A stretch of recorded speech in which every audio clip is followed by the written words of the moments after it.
सृजन घोटाला मामले को लेकर बड़ी खबर सामने है, जहां मुख्य आरोपित रजनी प्रिया को सीबीआई ने गिरफ्तार कर लिया। गाजियाबाद के साहिबाबाद मोहल्ले से उसकी गिरफ्तारी हुई है। गिरफ्तार करने के बाद सीबीआई टीम रजनी प्रिया को नई दिल्ली स्थित सीबीआई मुख्यालय लेकर चली गई है। सूत्रों के मुताबिक रजनी प्रिया से प्राथमिक पूछताछ शुरू हो चुकी है। सीबीआई के स्पेशल कोर्ट ने रजनी प्रिया समेत पूर्व आईएएस अधिकारी केपी रमैया और अमित कुमार को भगोड़ा घोषित किया था। सृजन महिला विकास सहयोग समिति लिमिटेड सबौर भागलपुर की तत्कालीन सचिव मनोरमा देवी की मौत के बाद रजनी प्रिया ने सचिव का पदभार लिया था। रजनी प्रिया मनोरमा देवी की बहू है। वह घोटाला उजागर होने से मात्र 6 माह पहले सृजन की पदधारक बनी थी। 23 अगस्त 2017 में सृजन के सभी पदधारकों पर सबौर के तत्कालीन प्रखंड सहकारिता पदाधिकारी ने एफआईआर दर्ज की गई। प्राथमिकी में 10 नामजद आरोपितों में सृजन संस्था की सचिव रजनी प्रिया और इनके पति अमित कुमार को भी नामजद अभियुक्त बनाया गया था। इसके अलावा सृजन घोटाला मामले में कल्याण जिला परिषद, नजारत, डीआरडीए, स्वास्थ्य, भू अर्जन, कई प्रखंड, बांका और सहरसा जिले के भू अर्जन कार्यालयों के बैंक खाते से हुए घोटाले में दर्ज कराई गई सभी एफआईआर में भी सृजन संस्था के सभी पदधारकों को आरोपित बनाया गया है। इसके बाद जब सीबीआई ने मामले की जांच शुरू की तो सृजन के पदधारकों के खिलाफ भी कोर्ट में चार्जशीट दाखिल। 9 जून 2023 को भागलपुर के तिलका मांझी इलाके में प्रणव एन स्थित रजनी प्रिया के घर के सामने सीबीआई ने ढोल पिटवाकर नोटिस चस्पा किया था। लोगों से अपील की थी कि सृजन घोटाले की आरोपित रजनी प्रिया के बारे में कोई भी जानकारी मिले तो तत्काल सीबीआई से संपर्क कीजिए, सूचना दीजिए। सूचना देने वाले का नाम गुप्त रखा जाएगा, उचित इनाम भी दिया जाएगा। चर्चा है कि वर्ष 2017 से फरार रजनी प्रिया के बारे में किसी को जानकारी मिली और सीबीआई को इसकी सूचना मिलने पर रजनी को गिरफ्तार करने में सफलता हाथ लगी है। यह भी चर्चा है कि सीबीआई को सृजन से जुड़े किसी व्यक्ति के संबंधी ने ही सूचना दी है। वैसे अब तक इसका खुलासा नहीं किया गया है। यह भी चर्चा है कि सृजन संस्था की तत्कालीन सचिव मनोरमा देवी के पुत्र और रजनी प्रिया के पति अमित कुमार की मौत हो चुकी है। इसकी आधिकारिक पुष्टि नहीं हो सकी है। मनोरमा देवी की मौत के बाद अमित ने अपनी पत्नी के साथ विरासत संभाली थी। कुमार क्लासेस के नाम से एक कोचिंग का भी अमित कुमार संचालन करते थे। तिलका मांझी इलाके के न्यू प्रणवती लेन स्थित अमित कुमार के घर के आसपास बसे कॉलोनी की प्रायः हर गली में लगे बोर्ड के नीचे कुमार क्लासेस के सौजन्य से लिखा हुआ है। सृजन घोटाले में सृजन महिला विकास सहयोग समिति लिमिटेड सबौर के बैंक खातों से अवैध रूप से सरकारी खजाने में भारी धनराशि की हेराफेरी की गई। यह घोटाला भागलपुर, बांका और सहरसा जैसे कई जिलों में फैले होने की बात जांच में सामने आ चुकी है। इसका खुलासा वर्ष 2017 में हुआ था। सरकारी अधिकारियों, बैंक अधिकारियों, सृजन संस्था के पदाधिकारियों और अन्य व्यक्तियों की मिलीभगत से घोटाले को अंजाम दिया गया था। सृजन के बैंक खातों में धन को इस प्रकार आगे आरटीजीएस, नगद और चेक के माध्यम से विभिन्न व्यक्तियों और संस्थानों को हस्तांतरित किया गया कि किसी को भनक तक नहीं लग सके। बैंक अधिकारियों ने जानबूझकर सरकारी खाते से सृजन के खातों में पैसे ट्रांसफर किए और अकाउंट स्टेटमेंट में इस तरह से हेराफेरी की गई कि ये लेन देन दिखे ही नहीं। जब भी सरकारी विभागों को राशि की आवश्यकता होती थी, घोटालेबाजों द्वारा आवश्यक धन सरकारी खाते में वापस जमा कर दी जाती थी।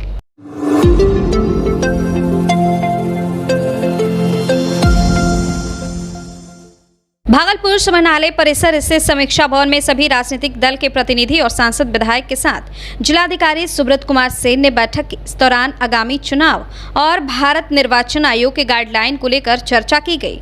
जिलाधिकारी सुब्रत कुमार सेन ने बताया कि अगले साल लोकसभा आम चुनाव होना है। इसको लेकर बूथ युक्तिकरण का कार्य होना है। साथ ही जिले के जिस बूथों पर 1500 से ज्यादा मतदाताओं की संख्या है, ऐसे जगह पर सबसे नजदीक के भवन में मतदाता केंद्र बनाया जाएगा। वोटर लिस्ट में मृत व्यक्तियों का नाम हटाया जाएगा और 18 साल से ज्यादा उम्र के लोगों को जोड़ने की प्रक्रिया भी शुरू की जाएगी।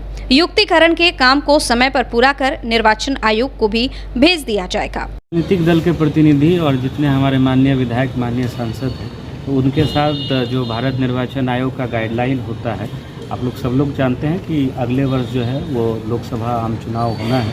उसको लेकर के बूथ का जो रेशनलाइजेशन का काम होता है, युक्तिकरण का, कि जहां जिस बूथ पर 1500 से ज़्यादा वोटर हैं उनको एकदम नज़दीक के बूथ पर या उस भवन पर जो दूसरा बूथ है वहां हम लोग शिफ्ट करा दें। उसके युक्तिकरण को लेकर के आज बैठक हुई है और अभी समरी रिवीजन भी जो है वो भी स्टार्ट होना है, जिसमें जो मृत व्यक्ति हैं जिनका नाम अभी भी वोटर लिस्ट में है उनका नाम हटाने का, जो नए लोग जो 18 साल के हो रहे हैं उनका नाम जोड़ने का, उसको लेकर के भी सभी राजनीतिक दलों के प्रतिनिधियों को बताया गया है।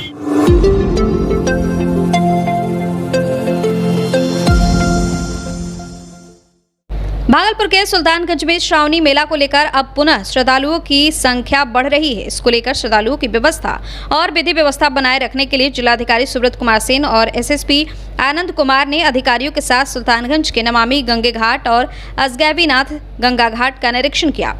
इस दौरान जिलाधिकारी ने अधिकारियों को निर्देश दिया कि जिस तरह से श्रावणी मेला की शुरुआत में अब तक कांवरियों को सारी सुविधाएं मिलती रही हैं, उसी तरह मेला के अंतिम तक सुविधाएं मिलती रहनी चाहिए।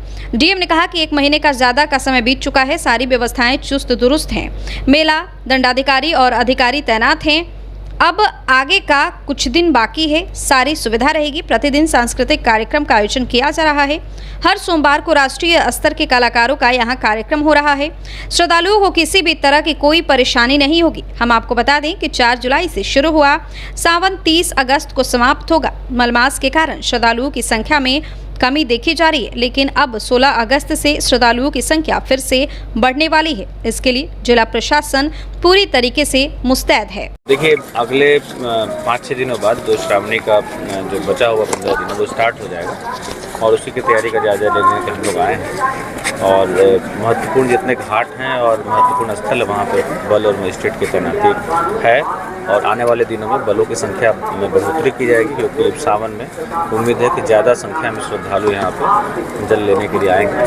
तो उसके हिसाब से हम लोग की तैयारी है और बाइक पेट्रोलिंग पार्टी भी लगातार व्यस्त कर रही है। हम लोग श्रावणी मेला का इस बार 2 माह तक जो है वो आयोजन हो रहा है और आप देख रहे हैं कि राज्य सरकार के द्वारा पूरी व्यवस्था की गई है सारे विभागों के द्वारा।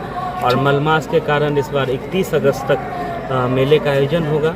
सारी व्यवस्थाएं बिल्कुल चुस्त दुरुस्त है, 1 महीने से ज़्यादा का समय बीतने के बाद भी। और समय के साथ जो भी जहां कमी हम लोगों को मिलती है तो यहाँ सारे विभाग के भी पदाधिकारी हैं। सामान्य प्रशासन विभाग से कई सीनियर डिप्टी कलेक्टर्स को यहाँ डिप्यूट भी किया गया है विभिन्न जिलों से।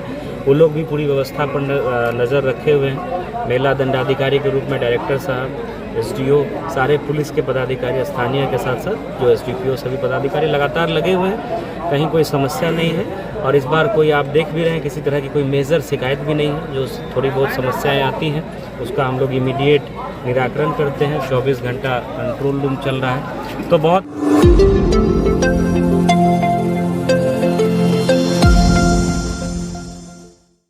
भागलपुर के नाथनगर थाना क्षेत्र के सिलाटर हाउस में चंपा नगर के कस्बा निवासी बुनकर मोहम्मद फुरकान की सिर काटकर हत्या कर दी गई और शव को छिपाने के ख्याल से प्लास्टिक के बोरा में भरकर सीटीएस परिसर के अंदर फेंक दिया गया।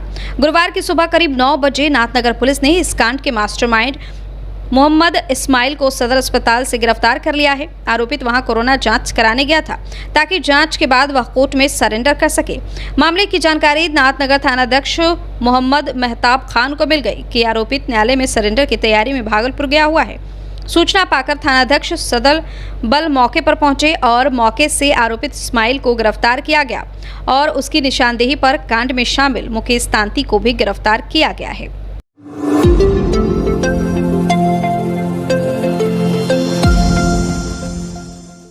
भागलपुर के नाथनगर थाना क्षेत्र के डालिया पट्टी में बुधवार दोपहर दुकानदारों द्वारा रास्ता अतिक्रमण करने के विवाद को लेकर और आम लोगों में जमकर बवाल हुआ। लोगों का आरोप है कि डालिया पट्टी के दुकानदार की मनमानी इतनी बढ़ गई है कि इस रास्ते से लोगों का पैदल चलना दुश्वार हो गया है।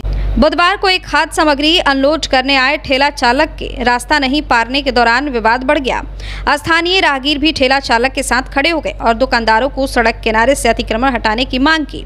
मामला इतना तूल पकड़ लिया कि दुकानदार और आम लोगों के बीच हाथापाई की नौबत आ गई। मामला बिगड़ने की सूचना पर वार्ड 5 के पार्षद प्रतिनिधि मोहम्मद सैफुल्लाह अंसारी पुलिस बल के साथ मौके पर पहुंचे और लोगों को समझा बुझाकर शांत कराने का प्रयास किया। पार्षद प्रतिनिधि ने बताया कि नाथनगर मुख्य बाजार और डलिया पट्टी में सड़क पर दुकानदारों द्वारा किए जा रहे अतिक्रमण की वजह से लोगों को काफी परेशानी होती है। मार्ग अवरुद्ध होने के कारण यात्रियों और स्थानीय लोगों को नाथनगर रेलवे स्टेशन, मोमिन टोला समेत अन्य जगहों पर आने जाने में काफी दिक्कत होती है। इसकी जानकारी जिला प्रशासन और स्थानीय थाना को भी दिया गया है, लेकिन अब तक कोई ठोस कार्रवाई नहीं होने की वजह से आए दिन मारपीट की स्थिति बन जाती। वहीं इस मसले को लेकर दोनों पक्षों के लोगों की बड़ी भीड़ रोड में जमा हो गई थी, जिसे पुलिस बल के द्वारा हटाया गया है। मामले पर नाथनगर थानाध्यक्ष मोहम्मद मेहताब खान ने बताया कि दुकानदारों को गश्ती दल के पदाधिकारी द्वारा समझाया गया है, आगे यदि अतिक्रमण को लेकर कोई विवाद होता है तो कानूनी रूप से दुकानदारों के विरुद्ध कानूनी कार्रवाई भी की जाएगी।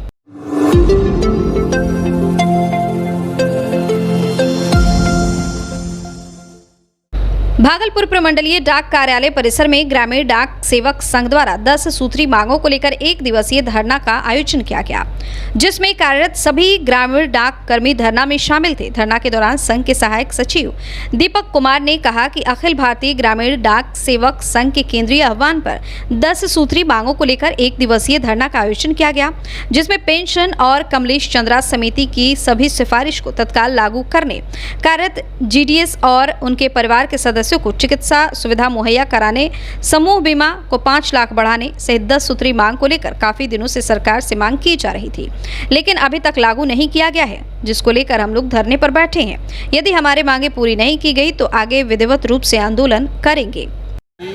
10 सूत्री मांगे हैं। पहला 8 घंटा और पेंशन का प्रावधान, दूसरा हमारी मांग 5 लाख आपका दुर्घटना बीमा, 5 लाख का ग्रेच्युटी और 180 दिन का पेड लीव। उसके बाद हमारे आश्रित को भी मेडिकल सुविधा।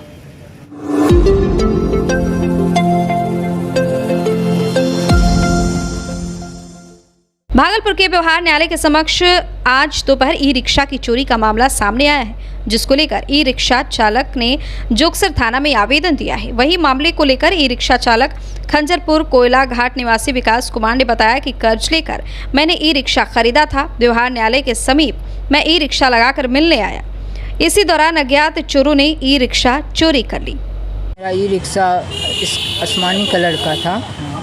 वकील साहब के पास व्यवहार न्यायालय के ठीक दाहिने साइड रोड के वो साइड लगाकर वकील साहब से मिलने गए और 10 मिनट में वापस आए तो देखते हैं अचानक ई रिक्शा गायब है, जिसका नंबर है BR10 ER 6773, आसमानी कलर का। कब से चला रहे थे? हम 16 महीना से चला रहे थे। अपना था कि भाड़े पे? अपना लिए थे कि कुछ कर्जा बयान लेकर।